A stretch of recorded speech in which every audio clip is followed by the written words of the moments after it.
बहुत स्वागत है आपका रामोत्सव पे, जहां इंडिया न्यूज की एक खास मुहिम चल रही है। लगातार नॉन स्टॉप कवरेज हम सुबह से आपको दिखा रहे हैं और लगातार आपको अयोध्या से एक एक अपडेट आपको दिखा रहे हैं। जी हां, अयोध्या में क्या हो रहा है, क्या तैयारियां हैं, रंग रोगन का कार्यक्रम कैसे चल रहा है, वस्त्र कैसे हैं, ये सब कुछ हमने आपको दिखाया, आगे भी दिखाते रहेंगे। एक्सक्लूसिव रिपोर्ट्स हमारा ये बड़ी टीम अयोध्या में मौजूद है। लेकिन इस वक्त आपको बताते हैं कि अयोध्या में दीपोत्सव कैसा चल रहा है। सीएम की पैनी नजर है और शुभ घड़ी कैसे आ गई। जी हां, आपको 5 तस्वीरें हम इस वक्त स्क्रीन पे दिखा रहे हैं। दीपोत्सव की आपको तस्वीरें दिखा रहे हैं, कैसे राम नगरी को सजाया गया है। जी हां, भगवे रंग का टेंट आपको दिख रहा है दूसरी तस्वीर में।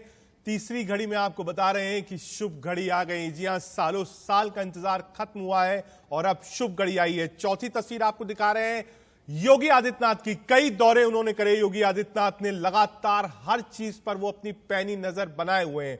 मंदिर में अनुष्ठान शुरू हो गया है। हमने आपको बताया था कैसे गणेश वंदना के साथ शुरू हुआ, उसके बाद रामार्चा पूजा हुई और निशान की पूजा भी हनुमानगढ़ी में शुरू हो रही है।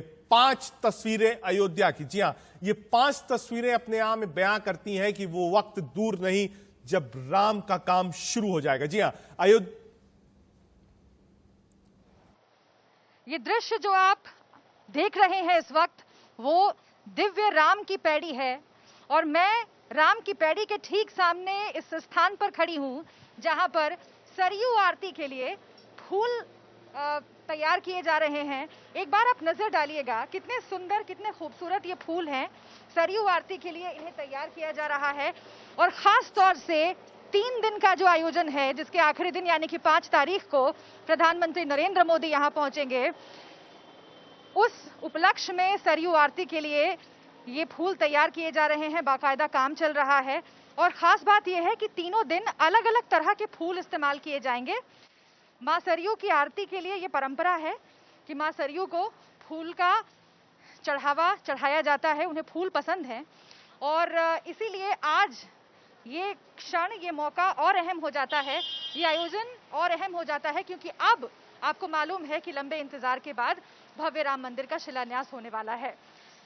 बहुत दिलचस्पी होगी आपको ये जानकर कि इस काम में जो लगे हुए हैं जो लोग, वो पूरा जो कर्तव्य है वो निभा रहे हैं। कन्हैया हमारे साथ इस वक्त मौजूद हैं। कन्हैया राम के काम में लगे हुए हैं। कन्हैया, मुझे ये बताइए कि कितना खास ये रहने वाला है पूरा आयोजन, कितना इंतजार है आपको, क्योंकि आप लगातार सरयू आरती के लिए फूल पहले भी बनाते रहे होंगे, लेकिन इस बार मौका बेहद खास है क्योंकि राम मंदिर बनने वाला है, भूमि पूजन होने वाला है, प्रधानमंत्री आ रहे हैं। देखिए, बेहद अयोध्या वासियों के लिए बहुत ही हर्ष उल्लास की स्थिति है और ये सरयू आरती का आयोजन योगी जी के द्वारा ही हुआ था, इसका आरंभ। और ये 3 दिवसीय ये उत्साह मनाया जाएगा। जैसे दीपावली होती थी वैसे अयोध्या में ये घोषित किया गया है कि आप लोग अपने घरों में और सरयू जी के किनारे और यहाँ आपकी राम की पैड़ी में भी दिए जलाए जाएंगे और इसके लिए बाहर से फूल मंगवाए गए हैं। जैसे आज के दिन ये रजनीगंधा, जरबेरा, टाटा रोज़, ये कोलकाता और दिल्ली से मंगवाए गए हैं और कुछ फूल हमारे थाईलैंड से भी आने वाले हैं। वो लगभग परसों 5 तारीख को लगेंगे जब यहाँ पे प्रधानमंत्री जी का आगमन होगा। ऑर्किड होंगे नीली कलर के और कुछ गेंदे और बेले के फूल कल लगेंगे यहाँ पे। मां सरयू को फूल बहुत पसंद है, ये परंपरा रही है शुरू से। जी, यहाँ पे पहले जो माली होते थे, हम भी यहाँ पे पहले फूल बेचते थे और माता सरयू ने सौभाग्य दिया कि आज उनकी भव्य सजावट हमारे द्वारा हो रही है। तो माली हमेशा यहाँ पे डाली बेचते थे, डाली चढ़ती थी फूलों की, तो फूलों की परंपरा माता जी को चढ़ती रहती है, उसी से इनका पूजन होता है। बहुत शुक्रिया आपका कन्हैया, हमसे बातचीत करने के लिए। तो आपने देखा कि कैसे ये जो फूल हैं, विशेष तौर पर ये जो 3 दिन के आयोजन है, अलग अलग तरह के फूल तीनों दिनों के लिए मां सरयू के लिए तैयार किए जा रहे हैं और ये प्रसन्नता का मौका है। इसमें कोई कोर कसर न यहाँ के आयोजक छोड़ना चाहते हैं, न राज्य सरकार छोड़ना चाहती है और ना आपको मालूम है कि जो अयोध्या के लोग हैं वो कोई कोर कसर छोड़ना चाहते हैं। बहुत भव्य आयोजन होगा, बहुत भव्य वो दृश्य होगा जब भूमि पूजन होगा भव्य राम मंदिर का। कैमरा पर्सन प्रमोद के साथ शुभ्रा, इंडिया न्यूज। ये आपने देखी एक्सक्लूसिव रिपोर्ट अयोध्या से शुभ्रा की, जो बता रही हैं कितने तरीके के फूल आए हैं और कब कब किस किस फूल का उपयोग कहां कहां होगा। मेरे साथ 2 विशेष मेहमान जुड़ गए हैं। जी हां, मेरे वरिष्ठ सहयोगी मनीष अवस्थी जी इस वक्त स्टूडियो से जुड़ रहे हैं, पवन सिन्हा जी जुड़ रहे हैं और प्रेम कुमार जी जुड़ रहे हैं मेरे साथ। सबसे पहले पवन जी के पास चलते हैं। पवन जी, चलिए कंचन जी के पास पहले चलते हैं। कंचन जी, ये बताइए, कल का जो कार्यक्रम है, एक लिमिटेड गेस्ट बुलाए गए हैं अयोध्या में, सिर्फ वीवीआईपीज जा रहे हैं या फिर अखाड़े से जो जुड़े लोग हैं वो जा रहे हैं? जो लोग अपने घर में हैं, चाहे वो इस देश में हो चाहे विदेश में हो, कहीं पर भी हो विश्व में, कल जब राम जन्मभूमि का पूजन शुरू होगा तो लोग पूजन अपने घरों में कैसे करें, जो लोग जहां हैं वैसे कैसे करें, ये बताइए। देखिए, भगवान श्री राम जी हृदय में बसते हैं और कण कण में भगवान श्री राम जी हैं। और अभी आप जान ही रहे, कोरोना वायरस बहुत तेजी से फैल रहा है, वो आम वायरस नहीं है, तो इसको ध्यान में रखते हुए लिमिटेड लोगों को बुलाया गया है जिससे कि कोई संक्रमित नहीं हो।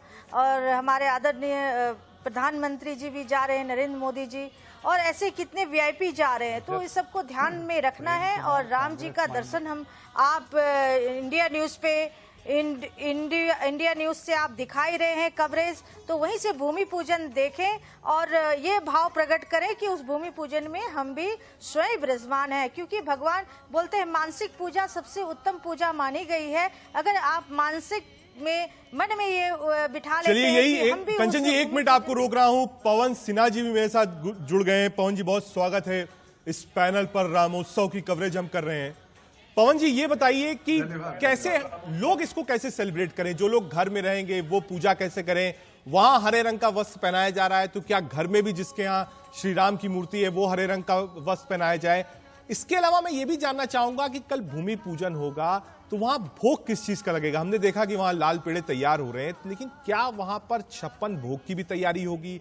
वस्त्र के बारे में हमने आपको बताया पवन जी कि हरे रंग के वस्त्र दिए जा रहे हैं, क्या कुछ तैयारियां और होगी? भगवान श्री राम का किस चीज का वहां पर भोग लगेगा? और जो लोग घर में रहे वो इससे कैसे जुड़े? एक तो वर्चुअली जुड़े, लेकिन आस्था के रूप में जिसको राम से कल जुड़ना है वो कैसे जुड़े? पवन जी, आस्था के रूप में जिसको राम से कल, देखिए, वर्चुअली तो आप उन्हें जोड़ के रखेंगे ही रखेंगे, इसमें तो कोई संदेह है ही नहीं। और हम सब लोग एंजॉय करेंगे आपसे स्क्रीन पर प्रभु राम को देखकर। और दूसरी चीज ये है कि जो समय निर्धारित हुआ है 12 बजे से 1 बजे तक सब लोग राम जी का जप कर सकते हैं। श्री राम, जय जय राम का 1 घंटे वह जप कर सकते हैं। सबसे बढ़िया तरीका तो यही है। उसके बाद वह भी अपने घर पे कुछ भोग बना सकते हैं, हलवा बना सकते हैं, लड्डू बना सकते हैं, जो उनकी इच्छा हो वह भोग बनाकर बांट सकते हैं। क्योंकि ये जो समय चल रहा है ये भीड़ के लिए उचित नहीं है, इसलिए घर पर भी भीड़ जोड़ने की आवश्यकता नहीं होगी।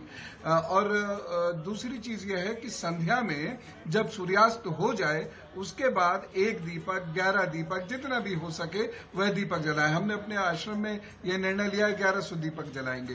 तो यहाँ तो ये संभव है, लेकिन घर में 1 दीपक जला दें, 5 दीपक जला दें, देहरी पर दीपक रख दें, जिस तरीके से वो चाहें वह कर सकते हैं। और पुनः वह लड्डू पूड़ी का प्रसाद भोग लगा सकते हैं। जहां तक अयोध्या का प्रश्न है, देखिए, लड्डू तो भारत में कोई भी धार्मिक अनुष्ठान होता है, कोई भी मंगल कार्य होता है तो वह बनते ही है और उसका भोग लगता ही है। और लड्डू तो वहां पर बन ही रहे हैं और ढेर के ढेर लड्डू बन रहे हैं, जिससे वहां जितने भी भक्त लोग उपस्थित होंगे सबको वह प्रसाद में प्राप्त होगा। दूसरी चीज यह है कि कहीं कहीं प्रथा है 56 भोग की। यद्यपि 56 भोग की प्रथा मथुरा वृंदावन की तरफ अधिक है, श्री कृष्ण से इसका संबंध अधिक है, लेकिन फिर भी भक्त का हृदय है 56 भोग वो अपने प्रभु को लगाना पवन जी, चाहते एक हैं, सवाल और तो आपसे वह पूछना चाहूंगा। लगा सकते। लगातार जो खबरें आ रही हैं, 2 खबरें, एक निशान पूजा वहां पर शुरू हो गई है हनुमानगढ़ी मंदिर में, जहां सबसे पहले प्रधानमंत्री जाएंगे। निशान की पूजा शुरू हो गई है। निशान का क्या महत्व है और प्रभु श्री राम का निशान चिन्ह क्या है?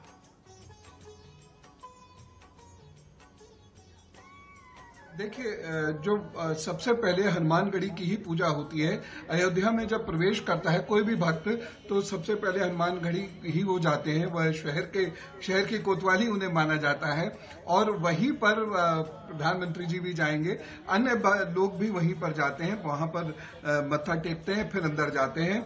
और उसके बाद जो प्रभु राम जी का जो ध्वज है वो वहां से प्राप्त होता है। जो अयोध्या का ध्वज भी है वो भी वहां से प्राप्त होता है। प्रभु राम जी के वस्त्र वहां से प्राप्त होते हैं। कोदंड वहां से प्राप्त होता है। कोदंड आपने देखा होगा, जो प्रभु राम जी जो धनुष उठाते हैं वह कोदंड कहलाता है। बांस का एक अद्भुत धनुष था श्री राम जी का, और जिस पर चढ़ा हुआ बाण वापस घूमकर भी आता था। तो ये वापस आता। पवन जी, आपको 1 मिनट के लिए रोकूंगा क्योंकि मनीष जी सुबह धनुष के बारे में बता रहे थे। मनीष जी, अगर आप पूरा कर पाते इस धनुष की बात को। जी, कोदंड धनुष का जो जिक्र पवन जी कर रहे हैं, पवन जी, कोदंड धनुष जो मैंने पढ़ा है और जितनी मेरी जानकारी है उसके मुताबिक उसकी प्रत्यंचा से निकला हुआ तीर अपने निशाने पर जाता है और वो लौट कर नहीं आता।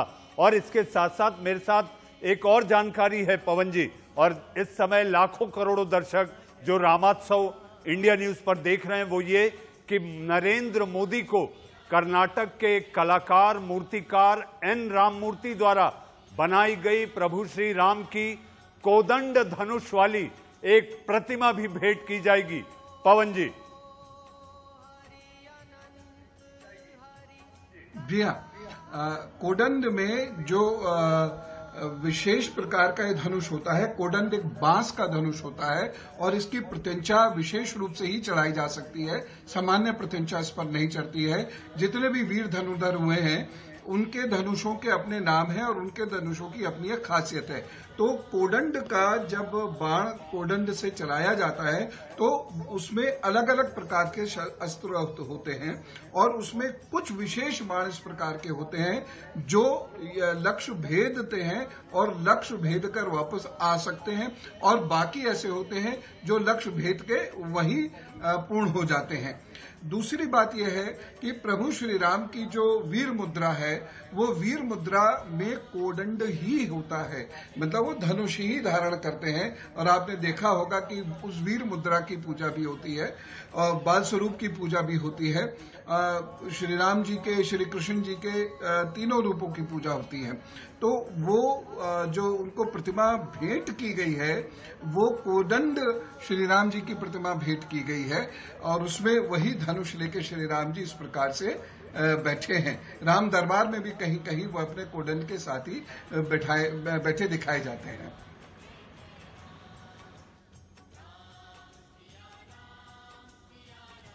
विनीत चौहान जी भी हमारे साथ जुड़ गए हैं, कुछ कविता के माध्यम से बताएंगे श्री राम के बारे में। लेकिन अभी हमारे साथ एक बड़े पैनल में विनीत चौहान जी जुड़ गए हैं जो कि वीर रस के कवि हैं। सीधे उनके पास चलेंगे।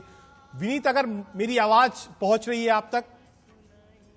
आ रही है। विनीत, अगर मेरी आवाज आप तक पहुंच रही है। विनीत, वीर रस के आप कवि हैं, कुछ ऐसा आपने लिखा हो इस रामोत्सव के लिए, कल के कार्यक्रम के लिए, प्रभु श्री राम के लिए, तो आप जरूर मुझे और मेरे दर्शकों को सुनाइए। भाई, मुझे लगता है कि एक नई दिवाली सामने है और बिल्कुल सरयू और सब जगह एक नई चर्चा है। तो मैंने एक नई कविता लिखी है, उसका एक आध बंद सुन लीजिएगा।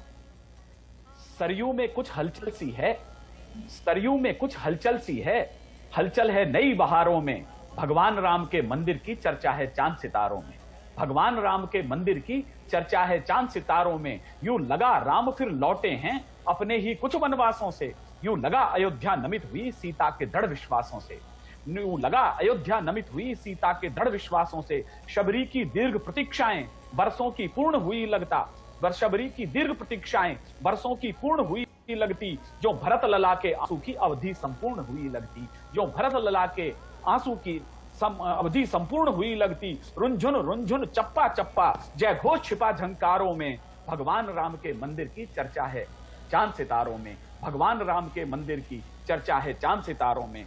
और मुझे लगा कि जैसे सब लोग हमारे साथ बने रहिए। जी हाँ, ये पैनल बहुत जरूरी है क्योंकि लगातार हम बातचीत कर रहे हैं रामोत्सव पर, राम पर, अयोध्या पर, तैयारियों पर। जी हाँ, ये पैनल हमारे साथ मौजूद रहेगा। आप देखते रहिए इंडिया न्यूज।